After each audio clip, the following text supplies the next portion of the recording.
So alright everyone, welcome back in another video after a very long time. I hope everyone is doing well and सबैजना सन्चै हुनुहुन्छ. So basically आजको भिडियोमा चाहिँ खासै त्यस्तो केही पनि स्पेसिफिक टपिक केही पनि छैन. It's just a day in my life. म के गर्छु and how I do and then मेरो फिटनेस जर्नीको बारेमा पनि म थोरै कुराहरू राख्नेछु. सो अब चाहिँ म आफ्नो मर्निङ मिल खान जान्छु किचनमा. सो यसको यु क्यान सी चिप्ली भेन्डी र आलु छ, त्यसपछि दाल छ हैन, 1 ग्लास अफ मिल्क. सो अब चाहिँ म 3टा अन्डा फ्राई गर्छु. सो राइट अहिले सो गाइस अहिले चाहिँ एउटा इन्ट्रेस्टिङ कुरा भएको छ हैन, म तपाईहरुलाई देखाउँछु. मैले 3टा अन्डा फोडेको थिएँ हैन, तर यहाँ हेर्नु न, एउटा दुईटा तीनटा चारटा, दुईवटा एक्स्ट्रा रानी निस्किरहेछ क्या. सो यहाँ चाहिँ अब हामी So on that it, यस्तो भइसक्यो हैन. So it's done. So this is how my meals look like.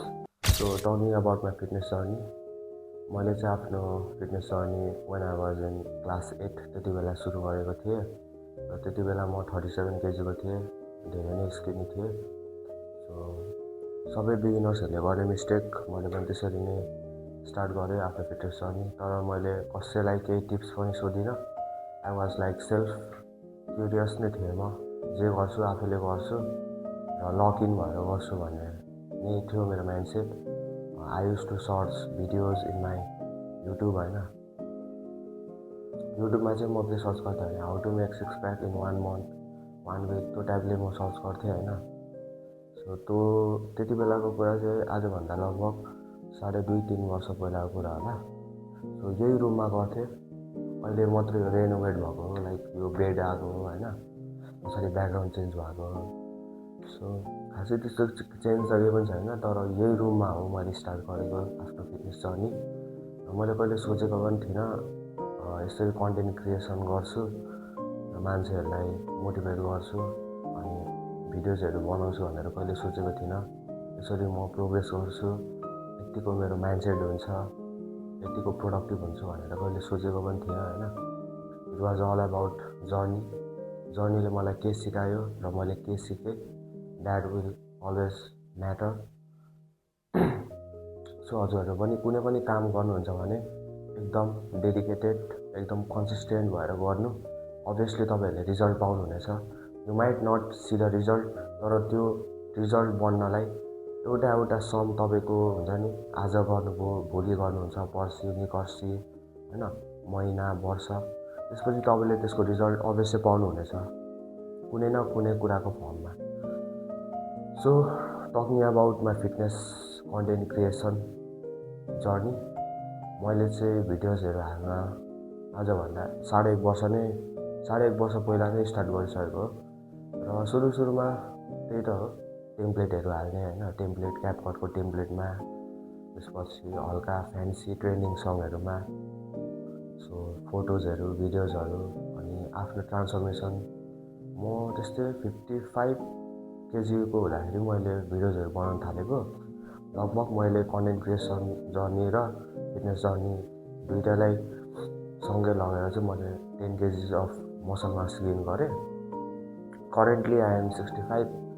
अनि अहिले चाहिँ म जिम जाँदिनँ किनभने my parents don't allow me to go to gym. So मैले पनि धेरैवटा रुटिनहरू बनाएँ होइन, च्यातचुटर च्यातेर फालेँ होइन. अहिले पनि म लाइक फिगर आउट नै गरिरहेको छु आफ्नो जर्नी. सो त्यसरी नै स्टार्ट भएको मेरो जर्नी चाहिँ. अनि बिचबिचमा त अब के भन्नु, त्यही हो, कसैले सपोर्ट गर्दैन तपाईँलाई, कसैले हेर्दैन. Nobody cares about you, nobody gives a damn shit about you होइन. कसैलाई केही मतलब छैन. तपाईँ आफ्नो रुममा पुसा बाँध्दै हुनुहुन्छ, बाहिरको वर्ल्ड, बाहिरको इन्भाइरोमेन्ट, बाहिरको सराउन्डिङ, तपाईँको साथीभाइ, relatives, nobody gives a care about you क्या. जे गर्नु हुँदैछ तपाईँ आफ्नो लागि गरिराख्नु भएको छ, आफ्नो सेल्फ इम्प्रुभमेन्ट, आफ्नो सेल्फ फोकस, आफ्नो सेल्फ डिसिप्लिनको लागि गर्नु भइरहेको छ क्या. सो अलराइट गाइज, अहिले चाहिँ मैले आफ्नो स्टडी सेसन कम्प्लिट गरिसकेको छु. सो अब चाहिँ म आफ्नो वर्कआउट सेसनतर्फ लान्छु. अहिले चाहिँ 4:30 बजिरहेको छ and as you can see 4:30 भइरहेछ सो अब चाहिँ यसको further workout session so alright guys अहिलेको वेदर चाहिँ तपाईँहरूले देख्न सक्नुहुन्छ यस्तो छ होइन एकदम प्लिजेन्ट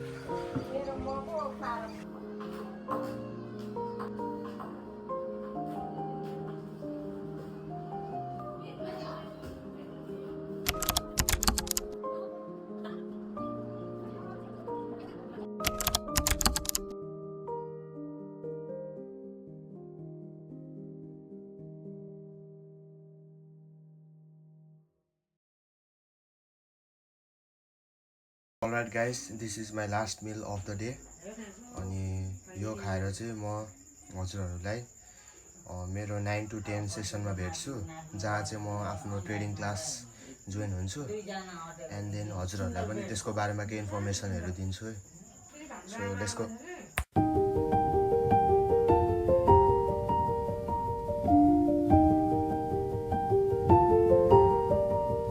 अलराइट एभ्रिवान अहिले चाहिँ मेरो ट्रेडिङ क्लासको सेसन सकेको छ एन्ड इट्स कम्प्लिटली फ्री तपाईँहरू पनि जोइन हुन सक्नुहुन्छ होइन इफ हजुरहरूलाई पनि इन्ट्रेस्ट छ भने हजुरहरू जोइन हुन सक्नुहुन्छ एन्ड तपाईँले पनि धेरै कुराहरू सिक्न सक्नुहुन्छ अनि अहिले चाहिँ यो कम्प्लिटली जिरो लेभलदेखि हामी गइरहेछौँ सो इट्स बिगिनर फ्रेन्डली हजुरहरूलाई जिरो नलेज छ भने पनि केही छैन हजुरहरूले सिक्न सक्नुहुन्छ एन्ड त्यही हो join the class be consistent learn now on later so अहिले चाहिँ 10:47 भएछ लगभग 2 घन्टाको क्लास आई एटेन्ड सो अब चाहिँ सुत्ने बेला भयो so see you in next video everyone I hope you all will do well so त्यही नै हो thank you so much for watching